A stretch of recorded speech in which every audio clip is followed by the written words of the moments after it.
What's up, everybody? This is Nick from Austin Underground, and I am here with Zach Person. How you feeling today? How's it been? Really good, really good. We had a nice set this morning, nice and early. Good crowd, and yeah, it's fun. It's our first ACL, so yeah, we've been stoked to be here. That's so awesome. Your first ACL. You're actually from Austin, correct? Or you're based out of Austin? Your music. Yeah, I'm originally from born in New Jersey, and then North Carolina, and then Texas. By the time I was going into middle school, so I would say mostly Texan, but yeah, Austin 2017. So been here for about 4 years, and been looking forward to this festival ever since then. It's actually the reason my drummer moved to Austin was because of this festival. So it's been really cool to finally have that dream realized. That's so awesome. Have you been to the festival before? Like, so you sort of knew like what it was like, or is this your actual first time ever like attending and also performing? Oh, yeah. Yeah, I've been here before, and but this is first time on the stage. That's so awesome. Okay, before we dive into some like super music related questions, I wanted to do a little bit of a speed round, if that's okay, if you're down for that. Yeah, let's do it. Okay. First question first. You're going to the airport. How early do you arrive? Are you going straight onto the plane, or are you getting there a few hours before just to relax a little bit? Oh yeah, no nonsense. There, at least an hour and a half, 2 hours max before, just to make sure. Just depending, especially with COVID, you never know what's gonna happen. Got to get the global entry. I hate to say it every time we go to the airport.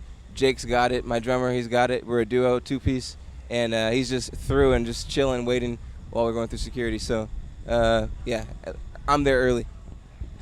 Always got to get there a little bit early, I'd say. Okay, what is your zodiac sign? Believe Scorpio, so November 9th. There's a lot of nines in my family. Excellent.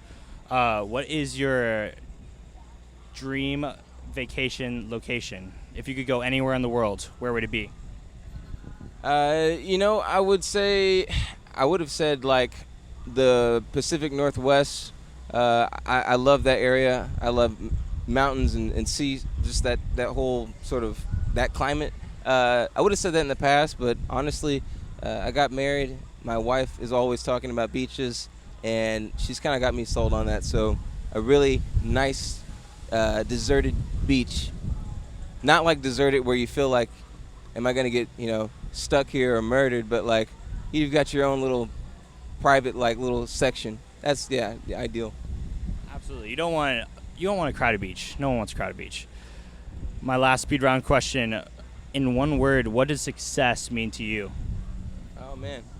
I think success is getting to wake up every day and do what you love doing, and getting to do it the way you want to, when you want to, with who you want to.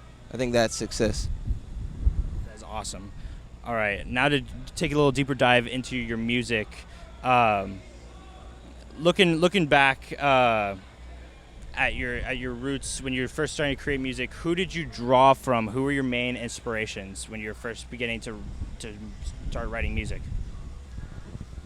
Oh, when I first started playing, it was actually really rooted in heavy rock and punk music because I was a skater like at 9 or 10 years old when I started playing, and it was people bringing bands coming out to the skate park and playing like really heavy distorted guitars, and so that was like my first introduction into music and guitar based music.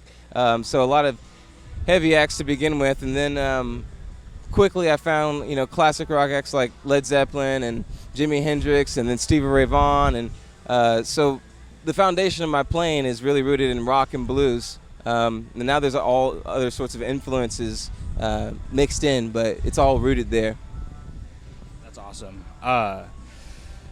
What has been your favorite place, your favorite show that you've ever put on? Where was it? How was the crowd? Can you describe it to me? Yeah, I'll give you two answers really quickly.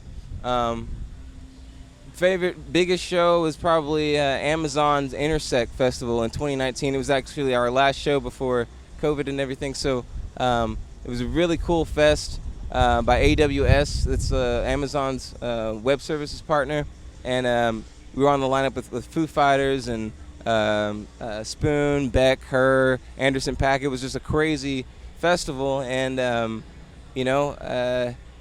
was a really cool show for us. We were in this crazy dome, I don't know, really fun show. But on the flip side of things, it's kind of like once you start moving into that realm, you think back to whatever the old days were, and Friends Bar on 6th Street. That was where I got my start here in Austin in 2017, and those were some of the most fun shows because there was no rules, just practice, do whatever you want, and the crowd was accepting of it. So. That's awesome.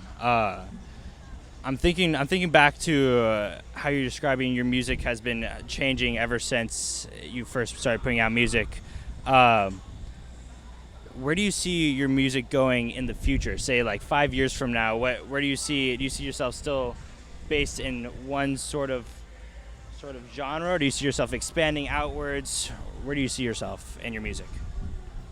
Yeah, I said earlier it's all based in the blues and rock, and then there's that element there just because I'm playing a guitar, so that element is there. But I try not to write from the aspect or just from through that lens.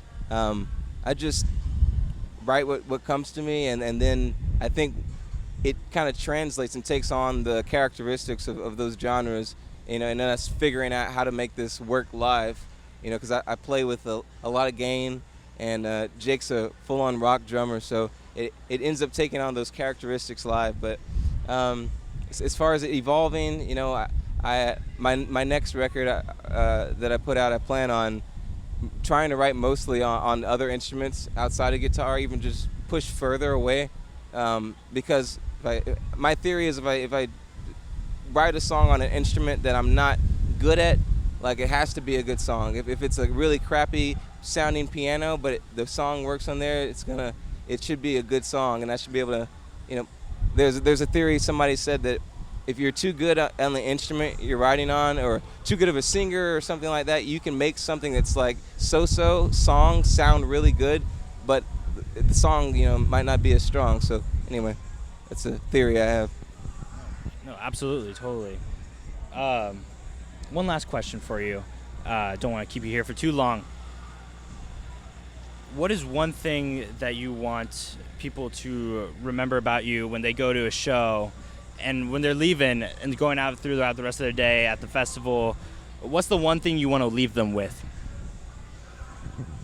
Man, a big thing is I just want people to walk away, saying, wow, that was an experience. Like we felt something, and we, made us feel good. I want people to walk away, again, just feeling good, feeling like, I don't know, just wow, we needed that. I don't know. That's sort of the goal, with music for me, or a live performance, is to really give, people a show for one, but also again just give them a feeling of walking away just fully satisfied and maybe mind blown or something like that. That's what I'm trying to give. That's so awesome. Well, thank you so much for being here with us at Austin Underground, Zach.